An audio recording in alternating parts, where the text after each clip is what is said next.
Jadi pada malam ni insya-Allah kita akan sambung kembali perbincangan kita tentang bab tayamum. Dalam tajuk kita yang lepas, kita menyentuh tentang bab tayamum. Tayamum ni senang kata, dia adalah cara bersuci alternatif kepada berwuduk.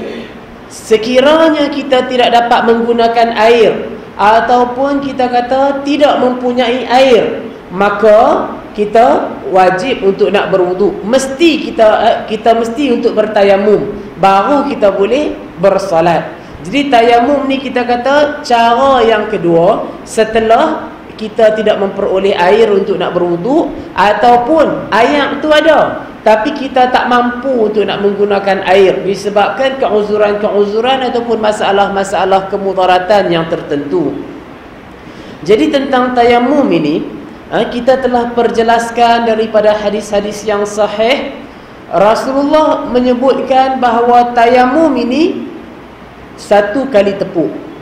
Kedua telapak tangan kita ni kita tepuk di tanah, kemudiannya kita embuih apanya kita kata kok ada tanah-tanah apa semua tu di tapak tangan kita, ya, kita embuih kedua telapak tangan kita, lalu dengan kedua telapak tangan ini kita sapu bahagian muka dan kita sapu kedua pergelangan tangan kita. Ataupun satu cara yang lain, kita sapu dulu kedua pergelangan tangan kita, lepas tu baru kita sapu muka kita. Yang tu cara bertayamum sebagaimana yang telah dicontoh oleh Rasulullah sallallahu alaihi wasallam. Kita nak sapu muka dulu ke, kita nak sapu kedua pergelangan tangan kita dulu ke, mana-mana pun boleh.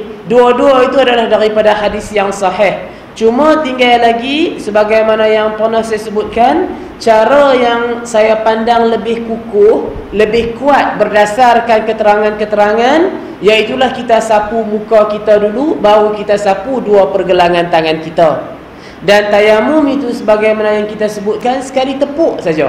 Sekali tepuk saja ke tanah, dengan sekali tepuk itulah kita sapu muka dan sapu kedua pergelangan tangan kita. Itu yang dinamakan tayamum. Kita juga telah membincangkan tentang sepotong hadis. Hadis yang ke-141 daripada kitab Bulughul Maram, An Ibni Umar qala, daripada Ibnu Umar dia berkata, qala Rasulullah sallallahu alaihi wasallam, telah bersabda Rasulullah sallallahu alaihi wasallam, at-tayammum darbatani, darbatun lil wajh wa darbatun lil yadain ila mirfaqain. Jadi dalam hadis ini Nabi bersabda, tayamum ini dua kali tepuk. Sekali tepuk kita sapu muka, sekali tepuk kita sapu tangan hingga ke siku. Hadis ini diriwayatkan oleh Imam Daruqutni, dan yang sahihnya itu hadis ini adalah mauquf. Mauquf ni makna terhenti dekat kata-kata sahabat, bukan kata-kata daripada Rasulullah.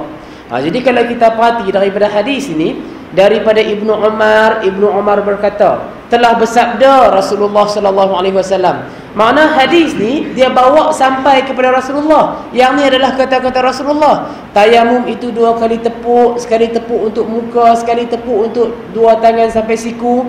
Daripada hadis yang diriwayatkan oleh Daruqutni ini menunjukkan kata ini kata-kata daripada Rasulullah. Tapi di sini yang kita nak tengok betapa telitinya ulama-ulama hadis dalam nak menilai satu-satu hadis.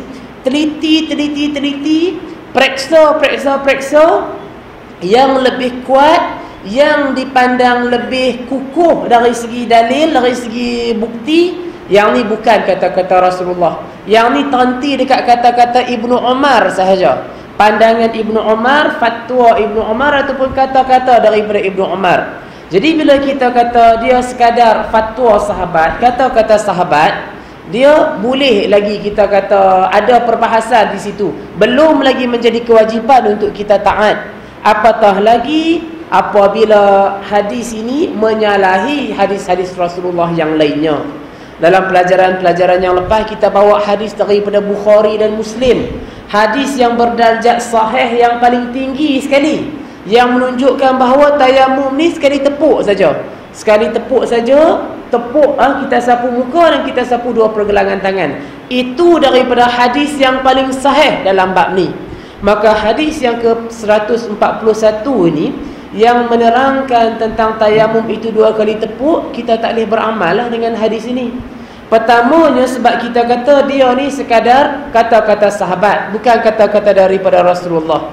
Dan yang keduanya, dalam sanad hadis ini ada seorang perawi yang nama dia Ali bin Zabian. Ali bin Zabian ini dilemahkan oleh ulama-ulama hadis. Jadi yang ni yang ulama-ulama hadis cerita dekat kita ni. Bila kita buka kitab-kitab hadis, ulama sebut dalam riwayat ni ada si fulan bin si fulan. Dia ni ulama hadis tak ambil kata-kata dia, tak percaya pada kata-kata dia, meragui riwayat dia. Jadi tu menunjukkan hadis tu kita kata dah ada keraguan dah. Maka inilah yang mana bila kita meneliti perbahasan fiqh itu menurut keterangan-keterangan hadis, dapat pada kita mengambil satu kedudukan yang jelas. Macam mana dalam bab tayamum ni kita memahami memang ada di kalangan umat Islam yang bertayamum 2 kali tepuk. Memang kita kata lazim kebanyakan umat Islam itu bila bertayamum 2 kali mereka tepuk. Sekali tepuk sapu muka, sekali tepuk untuk tangan sampai ke siku. Kita memahami memang ada pengamalan yang demikian di kalangan kebanyakan umat Islam. Cuma bila kita teliti daripada keterangan-keterangan, riwayat itu tidak ada yang sahih. Malahan dia menyalahi hadis-hadis yang sahih dalam bab ni. Maka bila berlaku keadaan yang demikian, kita kena tinggallah hadis yang ke-41 ni. Yang ni yang kita kata disiplin ilmu hadis. Bila satu-satu hadis dhaif menyalahi hadis yang sahih itu menjadi pengamalan kita. Jadi tak boleh dah lah lagi kita nak berhujah. Ni ustaz aku kata tayamum kena 2 kali tepuk. Sekali tepuk untuk muka, sekali tepuk untuk tangan sampai siku. Ni Tok Syekh daripada Arab kata macam ni. Tayamum tu 2 kali tepuk. Sekali tepuk untuk muka, sekali tepuk untuk tangan sampai siku. Kita tak boleh lagi nak membawa alasan yang demikian. Nak kata Tok Guru aku ajak, Tok Syekh ajak, hak ni ulama ni ajak, ulama Jordan ni ajak. Tak. Sebab kata-kata ulama itu bukan hujah. Kata-kata daripada Rasulullah itulah yang menjadi bukti. Sebab kita kata kita umat Nabi Muhammad, bila nak bertayamum, tayamum sebagaimana Rasulullah bertayamum. Bila kita nak berwuduk sebagaimana Rasulullah berwuduk. Maka bila kita peroleh daripada keterangan-keterangan bahawa tayamum itu sekian-sekian cara dengan bersandarkan hadis yang sahih, maka itulah yang mesti menjadi pegangan kita. Dan apa-apa yang menyalahi hadis yang sahih itu, kita kata daripada hadis yang dhaif ke, ataupun daripada kata-kata ulama, apa saja yang menyalahi riwayat-riwayat yang sahih, kita kena tolak. Wajib untuk kita tolak dan berpegang dengan hadis yang sahih. Ini sebagaimana kalau kita perhati dalam sepotong hadis, Rasulullah bersabda, amma ba'd fa inna asdaqal hadithi kitabullah wa inna afdalal hadyi hadyu Muhammad wa syarrul umuri muhdatsatuha wa kullu muhdatsatin bid'ah wa kullu bid'atin dhalalah wa kullu dhalalatin finnar. Nabi bersabda, adapun kemudian daripada itu, sesungguhnya sebenar-benar perkataan adalah kitab Allah. Sebenar-benar perkataan, tidak ada perkataan yang paling benar melainkan Al-Quran. Dan sebaik-baik petunjuk, iaitulah petunjuk Nabi Muhammad sallallahu alaihi wasallam. Contoh pengamalan, ikutan yang paling baik, yang paling elok, yang paling bagus, yang paling selamat, contoh ikutan daripada Rasulullah. Dan seburuk-buruk perkara adalah perkara yang diada-adakan dalam urusan agama. Dan tiap-tiap yang diada-adakan dalam urusan agama itu disebut sebagai bid'ah. Dan setiap bid'ah itu adalah sesat. Setiap kesesatan itu tempatnya dalam neraka. Hadis riwayat Muslim, Tirmizi, Ibnu Majah, Abu Daud, Ahmad dan juga An-Nasai. Jadi di sini Rasulullah sebut sebaik-baik petunjuk adalah petunjuk Nabi Muhammad. Makna dia yang kita nak ambil itu petunjuk yang sahih, petunjuk yang betul lah daripada Nabi. Kalau petunjuk tu sendiri kita kata ada keraguan, mai orang yang selalu cakap tipu, berbohong, bawa mai cerita kepada kita, macam mana kita boleh percaya? Sebab dia tu sendiri suka cakap tipu.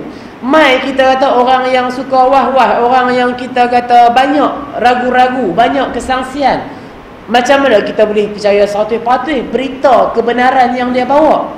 Maka hadis yang kita nak berpegang itu mestilah hadis yang sahih, yang kita kata tidak ada keraguan padanya, diyakini oleh ulama-ulama hadis kebenaran hadis tersebut. Kemudiannya kita masuk hadis yang ke-142.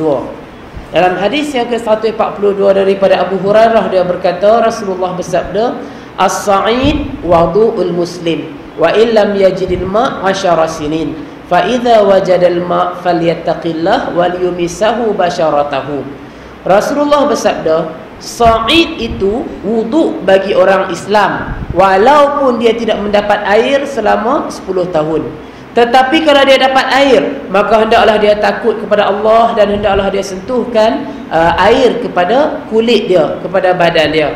Hadis diriwayatkan oleh Imam Bazzar, dipandang sahih oleh Ibnul Qattan, tetapi Imam Daruqutni menganggap hadis ini mursal. Hadis yang ke-142 ni pun kita kata ada masalah. Dari segi darjat, Imam Ibnul Qattan mensahihkan hadis ni. Makna dia, Imam Ibn Qattan kata hadis ni sampai pada Rasulullah, sahih riwayat dia. Tapi Imam Daruqutni pula dia kata, dak, hadis ni tak sampai pada Nabi ni, hadis ni mursal.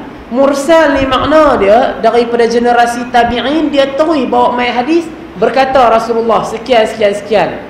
Padahal kita kata tabi'in ni dia tak hidup di zaman Nabi. Nabi, kita kata tabi'in ni dia hidup, Nabi tu dah wafat dah.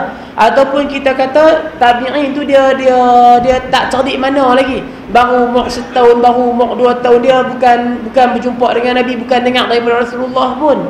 Jadi bila tabi'in ini generasi yang tak berjumpa dengan Nabi, tak hidup sezaman dengan Nabi, tiba-tiba dia bawakan hadis Rasulullah kata sekian sekian sekian, tanpa dia menceritakan dari mana dia dengar, daripada sahabat mana dia dengar, dia tak cerita.